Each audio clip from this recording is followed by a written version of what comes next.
গল্প শুরুর আগে আপনাদের কাছে একটি বিশেষ অনুরোধ। আমাদের চ্যানেল দ্য ওয়ান্ডার ইন বুকশেলফকে সাবস্ক্রাইব করুন। আপনাদের সহযোগিতা এবং ভালোবাসা আমাদের একান্ত কাম্য। ধন্যবাদ।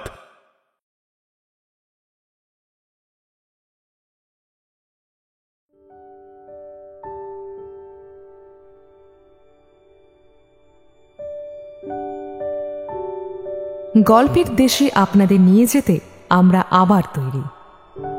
বিচিত্র এই দেশ রোমাঞ্চ এবং রহস্যে ভরা। সাহিত্যের এক বিপুল সম্ভার নিয়ে আমাদের বিশেষ প্রয়াস দ্য ওয়ান্ডার ইন বুকশেলফ। থাকবে বাংলা ও বিশ্ব সাহিত্যের ঝুলি থেকে বাছাই করা কিছু গল্প। আর আমাদের আজকের নিবেদন বিভূতিভূষণ বন্দ্যোপাধ্যায়ের লেখা গল্প যদু হাজরা ও শিখিধ্বজ অবলম্বনে নক্ষত্রপতন। বাংলা সাহিত্যের ইতিহাসে বিভূতিভূষণ বন্দ্যোপাধ্যায় একটি বিশেষ নাম। লিখেছেন অজস্র গল্প ও উপন্যাস। পথের পাঁচালী ও অপরাজিত তার সবচেয়ে পরিচিত উপন্যাস। তাছাড়া রয়েছে আরণ্যক, অশনি সংকেত, চাঁদের পাহাড় ইত্যাদি। আজকের গল্পের বিভিন্ন চরিত্রে শুভ, শ্রী অমিতাভ মুখার্জি, অগ্নিশ্বর এবং সাংখ্য। গল্পের পোস্টার ডিজাইনে রূপ। সমগ্র পরিচালনায় আমি সমৃদ্ধি এবং শুভ। শুরু হচ্ছে আজকের গল্প নক্ষত্রপতন।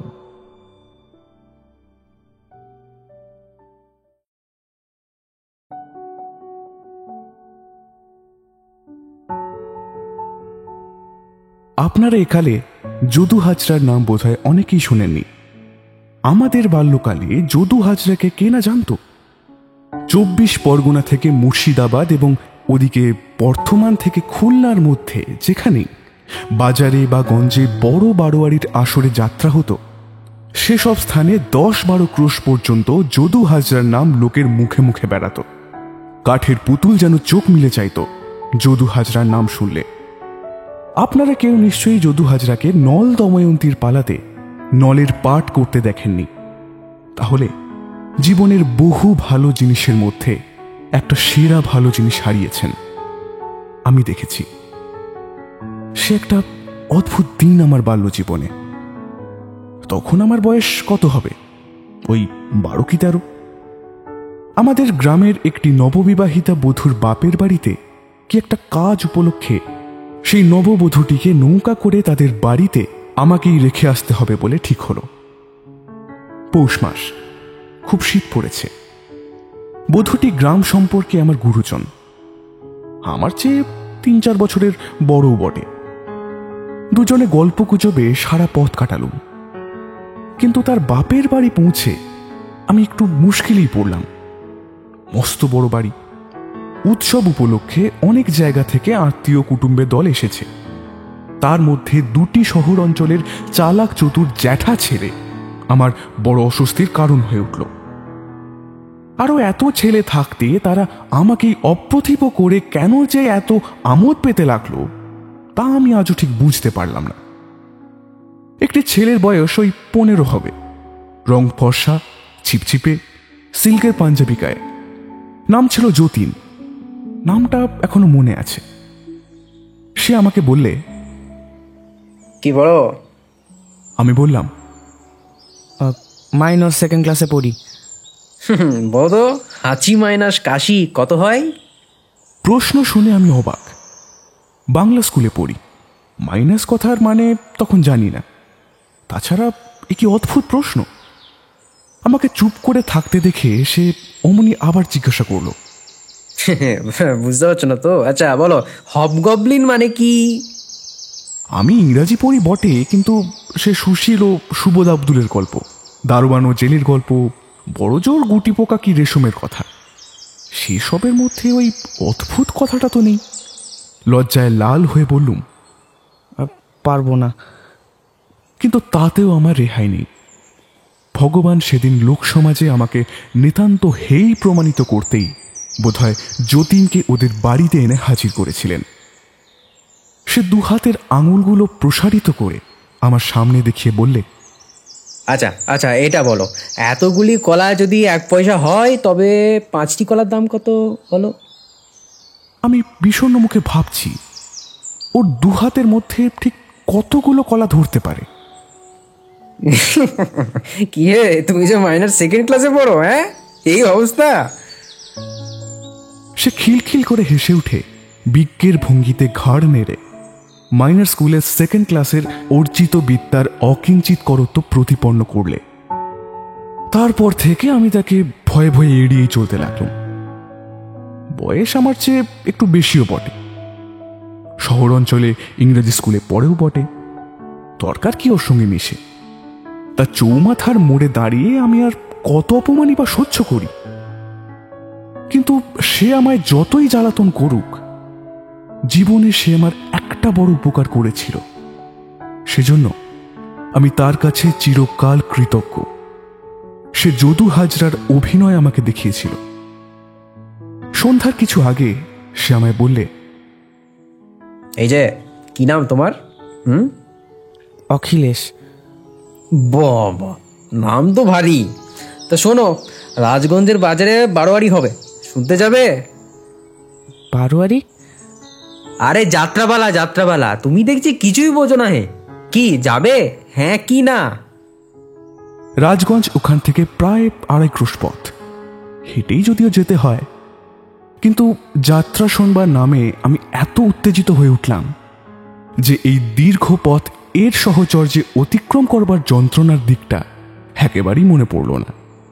বললাম, হ্যাঁ যাব। সারা পথ যতীন ও তার দলের তারই বয়সী জোনা কয়েক ছোকরা অশ্লীল কথাবার্তা ও গানে আমাকে নিতান্ত উত্তক্ত করে তুললে। কি গো, যাত্রাপালায় আজ নামবে নাকি? বলো সে মতো তোমায় নামিয়ে দেবো। হ্যাঁ, কি পাঠ করবে? দ্রৌপদী? হ্যাঁ, সে কি, তাহলে তো বস্ত্রহরণ নামে। আমি যে বাড়ির আবহাওয়ায় মানুষ, আমার বাবা মা জ্যাঠামশাই সকলেই নিতান্ত বৈষ্ণব প্রকৃতির। প্রায় আমারই বয়সী ছেলের মুখে ওরকম কথা শুনে আমার অনভিজ্ঞ বালক মনের নীতিবোধ ক্রমাগত ব্যথা পেতে লাগল। ওরা কিন্তু আমায় রাজগঞ্জের বাজারে পৌঁছে একেবারে রেহাই দিলে না। সেই অপরিচিত জনসমুদ্রে আমাকে একা ফেলে ওরা যে কোথায় অদৃশ্য হয়ে গেল, আমি আর তার কোনো সন্ধানই করতে পারলুম না। যাত্রা বোধ হয় রাত্রে, তখন সবে সন্ধে হয়েছে। বারোয়ারির খুব বড় আসর, অনেক ছাড় লণ্ঠন টাঙিয়েছে। বাঁশের জাপড়ির গায়ে লাল নীল কাগজের মালা ও ফুল। আসরের চারিধারে রেলিং দিয়ে ঘেরা। রেলিংয়ের মধ্যে বোধহয় ভদ্রলোকদের বসবার জায়গা, বাইরে বাজে লোকেদের। রাজগঞ্জের বাজারে আমি জীবনে আরো 2-1বার বাবার সঙ্গে এর আগে যে না এসেছি এমনটা নয়, কিন্তু এখানে না আমি কাউকে চিনি, না আমাকে কেউ চেনে। রেলিংয়ের ভিতরের জায়গা আমার মতো ছোট ছেলেকে কেউ দিলে না। আমিও সাহস করে তার মধ্যে ঢুকতে পারলুম না। বাইরে বাজে লোকদের ভিড়ের মধ্যে ঠেসাঠেসি করে ইট পেতে বসে গেলুম, তাতেও নিস্তার নেই। বারোয়ারির মুরব্বী পক্ষের লোকেরা এসে আমাকে সেই জায়গা থেকে উঠিয়ে দিলে। সেখানে বিশিষ্ট লোকদের জন্য বেঞ্চি আনিয়ে পাতিয়ে দেয়। আবার যেখানে গিয়ে বসি সেখানেও কিছুক্ষণ পর সেই অবস্থা। অতি কষ্টে আসরের কোণের দিকে দাঁড়াবার একটা জায়গা কোনো মতে খুঁজে নিলুম। অন্যান্য বাজে লোকেদের কি কষ্ট, তারা প্রায় চাষাভুষো লোক। 5-6 ক্রোশ দূর থেকে পর্যন্ত অনেকে মহা আগ্রহে যাত্রা শুনতে এসেছে। এই শীতে তারা কোথাও বসবারও জায়গা পায় না, কেউ তাদের বসবার বন্দোবস্ত করে না। এদিকে স্টেশন মাস্টার বাবু, মাল বাবু, কেরানি বাবু ও পোস্ট মাস্টার বাবুদের যত্ন করে বসাতে সবাই মহা ব্যস্ত। রাত বাড়ল, যাত্রা আরম্ভ হলো। নল দময়ন্তীর পালা। একটু পরেই যদু হাজরা নল সেচে আসরে ঢুকতেই চারিদিকে যেন হাততালির রব উঠল। এত বড় আসর মন্ত্রমুগ্ধবৎ স্থির ও নীরব হয়ে গেল। আমি যদু হাজরার নাম কখনো এর আগে শুনিনি, এই প্রথম শুনলাম। মুগ্ধ হয়ে চেয়ে রইলাম। শ্যামবর্ণ সুপুরুষ, বয়স তখন বোঝবার ক্ষমতা হয়নি। 30ও হতে পারে, আবার 50ও হতে পারে। কিন্তু কি কথা বলবার ভঙ্গি, কি চোখ মুখের ভাব, কি হাত পা নাড়ার ঢং! আমার 11 বছরের জীবনে আর কখনো অমনটি দেখিনি। ভিড়ের কষ্ট এক মুহূর্তে ভুলে গেলুম। কিছু খেয়েও বেরোয়নি। খিদেতে পেটের মধ্যে যেন বলতার হুল ফোটাচ্ছে, সে কথাও ভুললুম। যাত্রা থেমে গেলে এত রাতে এই অজানা জায়গায়, এই শীতে কোথায় যাব সেসব কথাও ভুলে গেলুম। পঞ্চদেবতা পঞ্চ নলরূপে দময়ন্তীর স্বয়ম্বর সভায় এসে বসেছেন। আসল নলরূপী যদু হাজরা বিস্ময় বিহল দৃষ্টিতে চারিদিকে চেয়ে বলছেন, হে কিহেরি চৌদিকে আমার, মম সমরূপ নল চতুষ্টয়, মম সম সাজে সাজে বসিয়াছে সভা মাঝে, বুঝিতে না পারি কিবা মায়া জল, ইষ্টদেব পুরাও বাসনা মোর, মায়া জল ফেলো ছিন্ন করে। এমন সময় বরমালা হস্তে দময়ন্তীর সভায় প্রবেশ করতেই নল বলে উঠলেন, দময়ন্তী দময়ন্তী, মনে পড়ে হংসী মুখে আনন্দ বারতা, এই আমি নলরাজ বসি স্তম্ভ পাশে। প্রকৃত নলের তখন বিমূঢ় দৃষ্টি। তারপরে বনে বনে ভ্রাম্যমান, রাজ্যহীন, সহায় সম্পদহীন উন্মত্ত নলের সে কি করুণ মর্মস্পর্শী চিত্র! কত কাল তো হয়ে গেল, যদু হাজরা সে অপূর্ব অভিনয় আজও ভুলিনি। চোখের জল কতবার গোপনে মুছলুম সারা রাত্রির মধ্যে, পাছে আশেপাশের লোকে কান্না দেখতে পায়। একবার হাঁচি আনবার ভঙ্গিতে কাপড় দিয়ে মুখ চেপে রাখলুম। যাত্রা শেষ রাতে ভাঙল, কিন্তু পরদিনও আবার যাত্রা হবে শুনে আমি বাড়ি গেলুম না। একটা খাবারের দোকানে কিছু খেয়ে সারাটা দিন কাটিয়ে দিলাম। পরদিন রাত্রে আবার যাত্রা শুরু হলো। আজ শিখিধ্বজের পালা। যদু হাজরা সাজলে শিখিধ্বজ, এটা নাকি তার বিখ্যাত ভূমিকা। আবার শুরু হলো যাত্রা। শিখিধ্বজের ভূমিকায় যদু হাজরা আসর মাতিয়ে পাগল করে দিলে।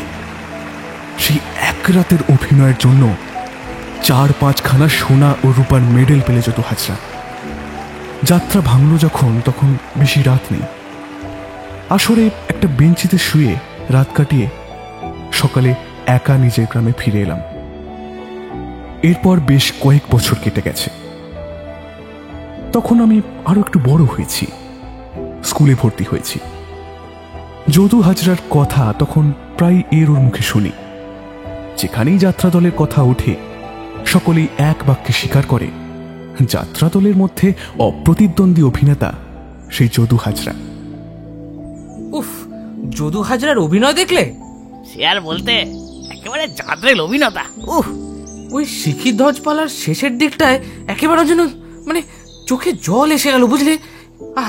কি অভিনয় ক্ষমতা! খাসা। আমি কিন্তু বহুদিন যদু হাজরাকে আর দেখলুম না। এর অনেক কারণ ছিল। আমি দূরে শহরের স্কুল বোর্ডিংয়ে গেলুম। মন গেল লেখাপড়ার দিকে। ধরা বাঁধা রুটিনের মধ্যে জীবনের মুক্ত গতি বন্ধ হয়ে পড়ল।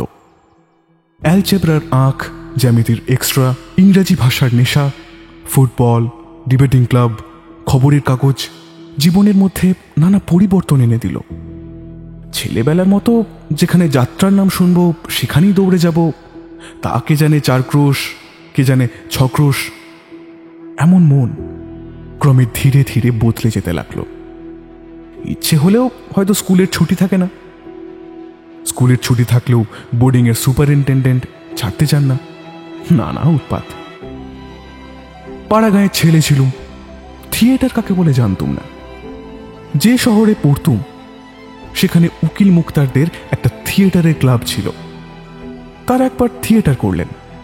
পালাটা ঠিক মনে নেই, বোধহয় প্রত্যাবাদিত্য। ভাষা ও ঘটনার বিন্যাসে থিয়েটার পালা এবারে আমাকে মুগ্ধ করল।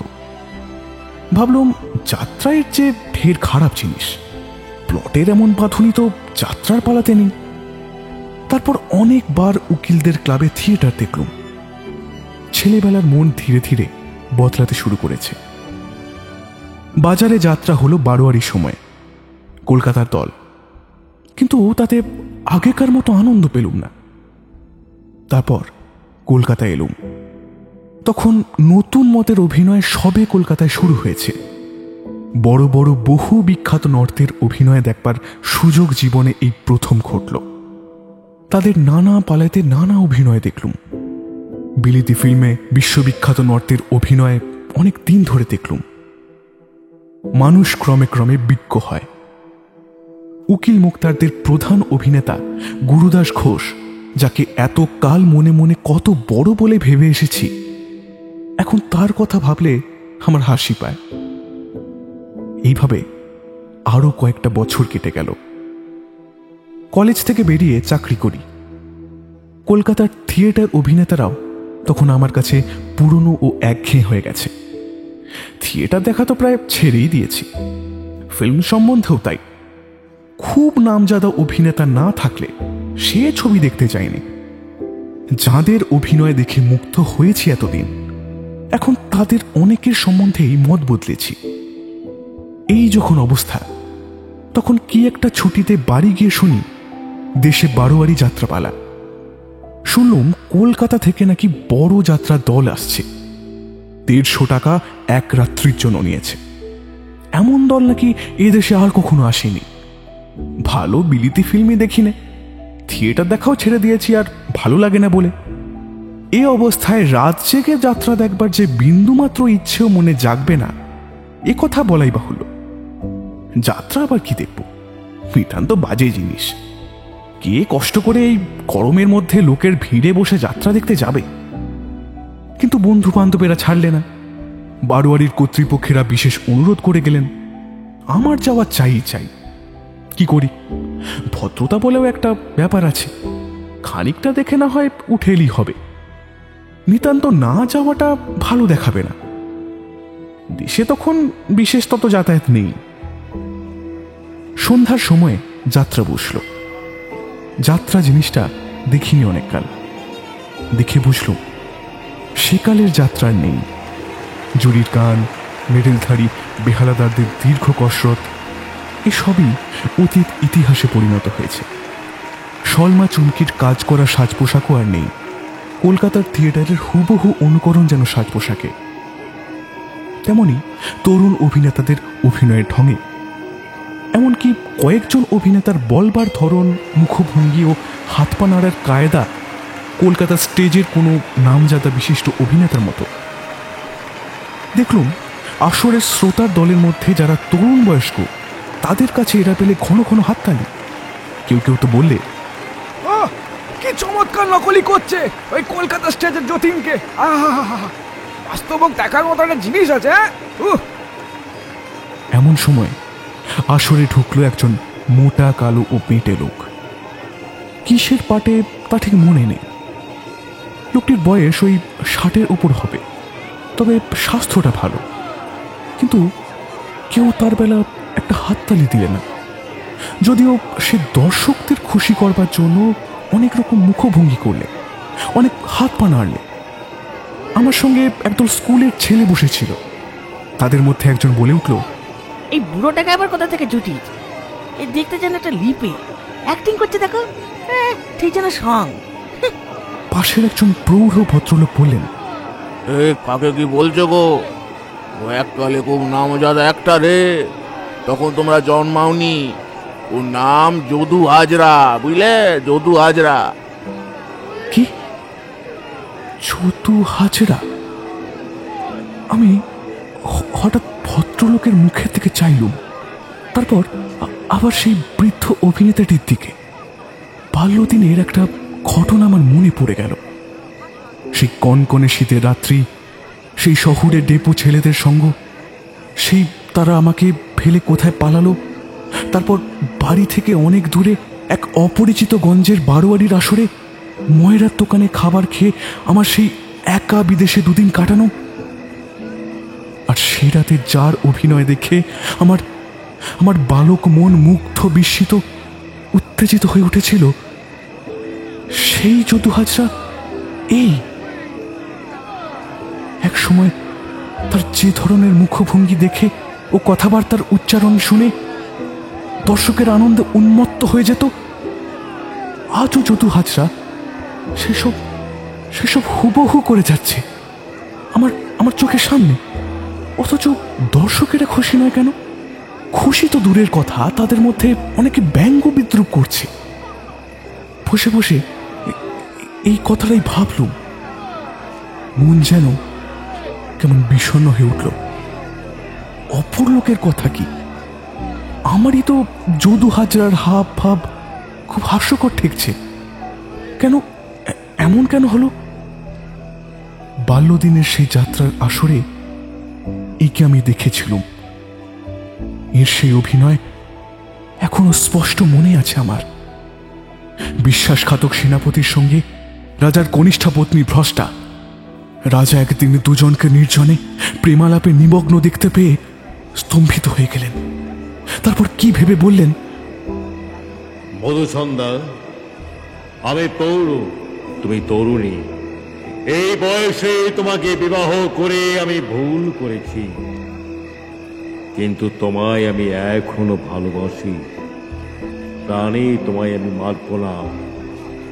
তোমরা দুজন আমার চোখের সামনে প্রেমিক প্রেমিকার মতো হাত ধরাধরি করে চলে যাও,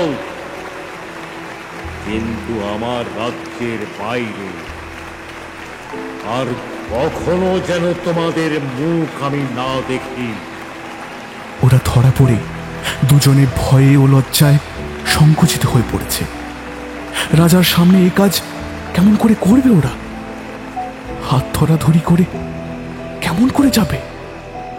রাজা তলোয়ার খুলে বললেন, যাও, নইলে দুজনকে কেটে ফেলবো। ঠিক ওইভাবেই যাও। শেষে তাই করতে বাধ্য হলো তারা। রাজা স্থির দৃষ্টিতে তাদের দিকে চেয়েছিলেন। তারা যখন কিছু দূর চলে গিয়েছে, তখন তিনি হঠাৎ উদ্ভ্রান্তের মতো মুক্ত তলোয়ার হাতে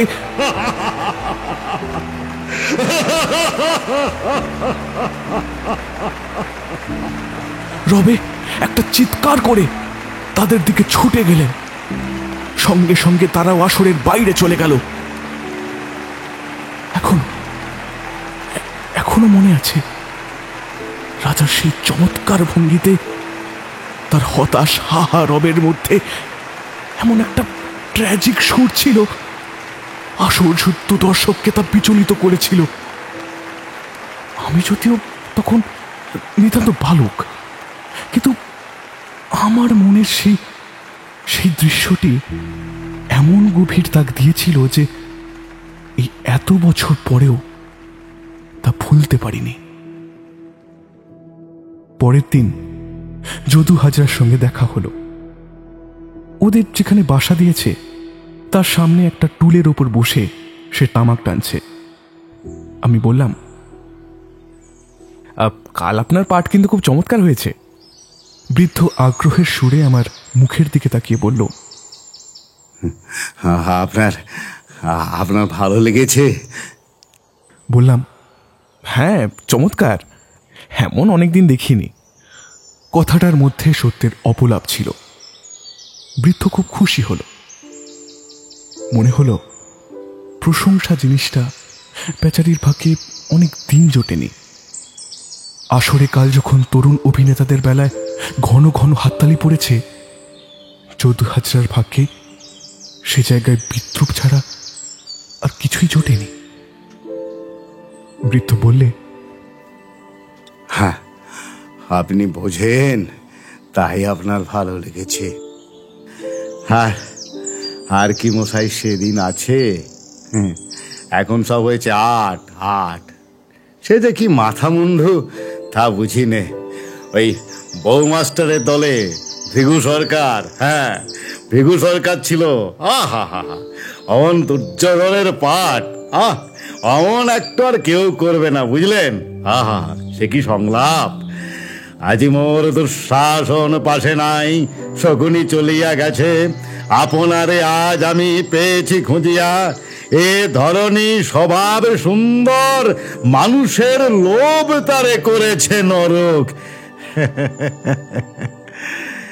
এমনটি আর কেউ কখনো করতে পারবে না। আমি হচ্ছি সেই ভৃগু সরকারের সাগরিদ, বুঝলেন? আমায় হাতে ধরে শিখিয়েছিলেন। মরবার সময় আমার হাত ধরে বলে গিয়েছিলেন, যদু, তোমাকে যা দিয়ে গেলুম, তোমার জীবনে আর ভাবনা থাকবে না। আমি বললাম, তা এই বয়সে আপনি আর চাকরি করেন কেন? না করে আর করি কি বলুন? হ্যাঁ, বড় ছেলেটা উপযুক্ত হয়েছিল, আজ বছর 2 হলো কলেরা হয়ে মারা গেল। তার সংসার এখন আমারই ওপর। নাতনিটারও বিয়ে দিতে হবে আর কিছুদিন পরে।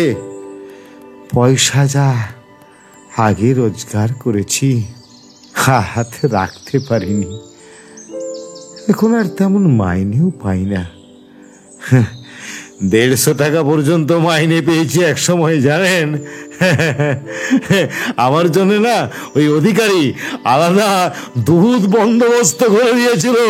হ্যাঁ, যখন এই ভূষণ দাসের দলেতে থাকতাম। হ্যাঁ, এখন পাই 35 টাকা মাইনে। আর ওই সতীশ বলে যে সোগারাটা গো, কালকে কালকে যে রামের পাঠ করলো, হ্যাঁ, সে নাকি ভাই 80 টাকা। ওরা নাকি আবার সব 8 জানে, 8। আচ্ছা, আপনি বলুন তো, হ্যাঁ, আপনি বলুন না, হ্যাঁ, কালকে ওর পাঠটা ভালো লাগলো, হ্যাঁ, নাকি আপনার এই আমার পাঠটা ভালো লাগলো? হ্যাঁ, বলুন না, বলুন, হ্যাঁ।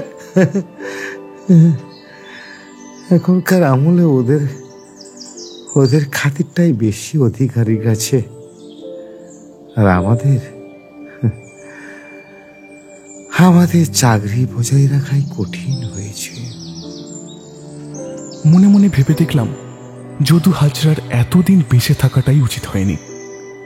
40 বছর আগে সেই তরুণ যদু হাজরাকে বউ মাস্টারের দলের ভৃগু সরকার যেভাবে হাত পা নাড়বার ভঙ্গি ও উচ্চারণের পদ্ধতি শিখিয়েছিল, বৃদ্ধ যদু হাজরা আজও যদি তা আসলে দেখাতে যায়, তবে তো বিদ্রুপ ছাড়া আর কিছু প্রাপ্য হবে না। এ কথা তাকে বলি কেমন করে? কালের পরিবর্তন তো হয়েছেই, তাছাড়া তরুণ বয়সে যা মানিয়েছে, এই বয়সে কি আর তা সাজে? এই ঘটনার বছর 5-6 পরে নেবুতলার গলি দিয়ে যাচ্ছি। একটা বেনেতি মশলার দোকানে দেখি যদু হাজরা বসে আছে। দেখেই বুঝলাম দারিদ্র্যের চরম সীমায় এসে ঠেকেছে। পরনে অর্ধমলিন থান, পিঠের দিকটা ছেঁড়া এক ময়লা জামা গায়ে। আমায় দেখে এসে চিনতে পারলে না। আমি ওকে খুশি করবার জন্য বললাম, আপনি চিনতে নাই পারুন, আপনাকে না চেনে কে? আগুন কি কখনো ছাই দিয়ে ঢেকে রাখা যায়? তা এখন বুঝি কলকাতায় আছেন? বৃদ্ধের চোখে জল এলো সে প্রশংসা শুনে। বললে, আর বাবু মশাই, আমাদের দিন ফুরিয়ে গেছে। এই দেখুন না, আজ 3টে বছর চাকরি নেই, কোনো দলে নিতে চাই না। বলে আপনার বয়স হয়েছে হাজরা মশাই, এ বয়সে আপনারা চাকরি করা পোষাবে না। আসল কথা কি জানেন? আমাদের আর কেউ চাই না। ভালো জিনিসের দিন আর নেই বাবু মশাই। হ্যাঁ, এখনকার কালে সব হয়েছে মেকির আদর এখন খাঁটি জিনিসের চেয়ে অনেক বেশি। আমার গুরু ছিল বউ মাস্টারের দলের ভৃগু সরকার। হ্যাঁ, আজকালকার কোনো বেটা অ্যাক্টর ওই ভৃগু সরকারের পায়ের ধুলির যোগ্য আছে বলুন? ওই রায় উন্মাদিনী পাড়ায় আয়ান ঘোষের পাটে যে একবার ভৃগু সরকারকে দেখেছে, সেসব দিন কি আর আছে? আরো বার কয়েক প্রশংসা করে এই ভগ্ন হৃদয় বৃদ্ধ নটকে শান্ত করলাম। জিজ্ঞাসা করে জানলাম এই মশলার দোকানই বৃদ্ধের বর্তমান আশ্রয়স্থল। কাছেই গলির মধ্যে কোন ঠাকুর বাড়িতে একপালা খেতে দেয় নাকি। রাত্রেই দোকানটাতে শুয়ে থাকে। দোকানের মালিক বোধ হয় ওর জানাশোনা। কার্যোপলক্ষে গলিটা দিয়ে প্রতিদিনই যাতায়াত করি, আর ফিরবার সময় সেই যদু হাজরার সঙ্গে একটু গল্পগুজব করি। একদিন বৃদ্ধ আমায় বললে,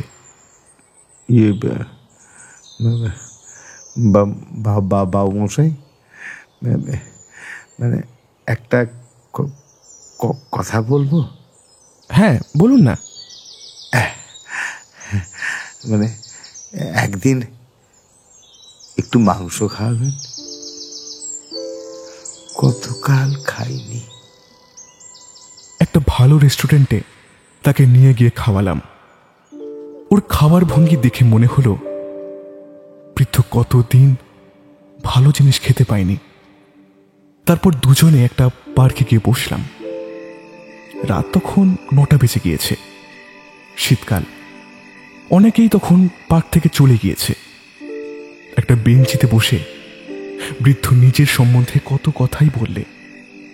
কোন জমিদার কবে তাকে আদর করে ডেকে নিজের হাতে সোনার মেডেল পরিয়ে দিয়েছিলেন, তার অভিনয় দেখে কবে কোন মেয়ে তার প্রেমে পড়েছিল, হাতিবাঁধার রাজা নিজের গায়ের শাল খুলে ওর গায়ে জড়িয়ে দিয়েছিলেন।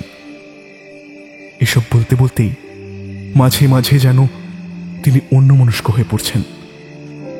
25 বছর আগের কোন তরুণী প্রেমিকার হাসি মাখা চাহনি ওর আবেশ মধুর যৌবন দিনগুলোর ওপর যেন স্পর্শ রেখে গিয়েছে। কে জানে সেই সব দিন, সেই সব বিস্মৃত প্রায় মুখ ও মনে আনবার চেষ্টা করছিল কিনা।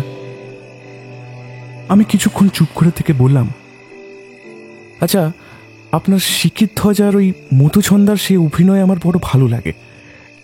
সেই যখন রাজা বললেন তোমরা প্রেমিক প্রেমিকার মতো হাত ধরাধরি করে চলে যাও, সেই জায়গাটা এখনো ভুলিনি। বৃদ্ধ নট এবার সোজা হয়ে বসল। তার চোখে যৌবনকালের সেই হারানো দীপ্তি যেন ফিরে এলো। বললে,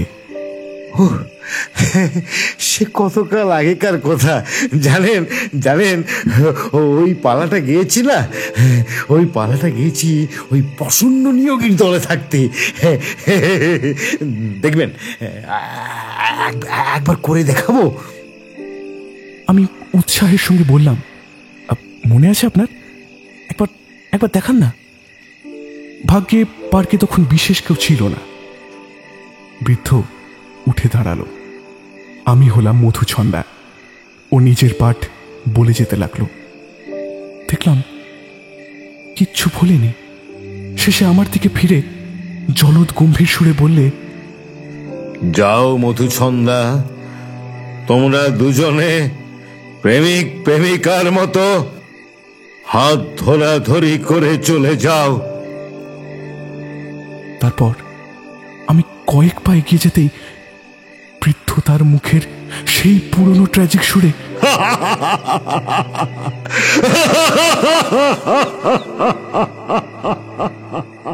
করে আমার দিকে উৎভ্রান্তের মতো ছুটে এলে।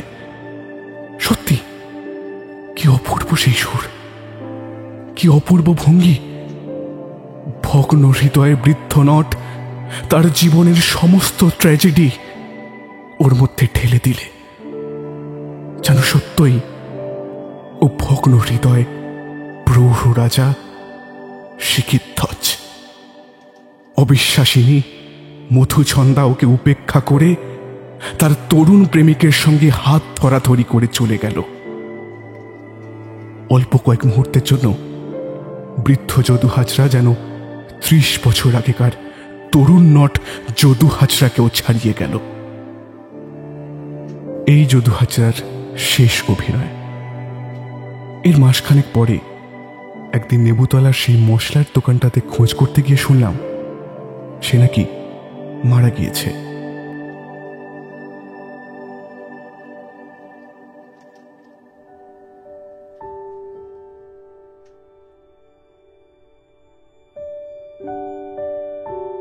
শুনলেন আজকের নিবেদন বিভূতিভূষণ বন্দ্যোপাধ্যায়ের যদু হাজরা ও শিখিধ্বজ গল্প অবলম্বনে নক্ষত্র পতন।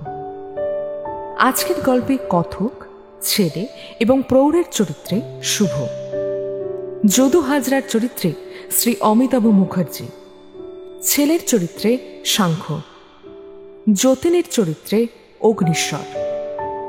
গল্পে পোস্টার ডিজাইনে রূপ, সাউন্ড ডিজাইনে শুভ। স্টোরি টিমে রয়েছেন সোমেশ্বর, অভ্র ও দেবস্মিতা। সমগ্র পরিচালনায় সমৃদ্ধি এবং শুভ। আজকের গল্পটি শুনে ভালো লেগে থাকলে অবশ্যই লাইক এবং শেয়ার করুন এবং আমাদের চ্যানেলকে সাবস্ক্রাইব করুন। আপনাদের বিভিন্ন মতামত আপনারা কমেন্ট করেও আমাদের জানাতে পারেন। ফিরে আসছি পরের সপ্তাহে আবার এক রোমাঞ্চকর গল্প নিয়ে। শুনতে থাকুন দ্য ওয়ান্ডার ইন বুকশেলফ।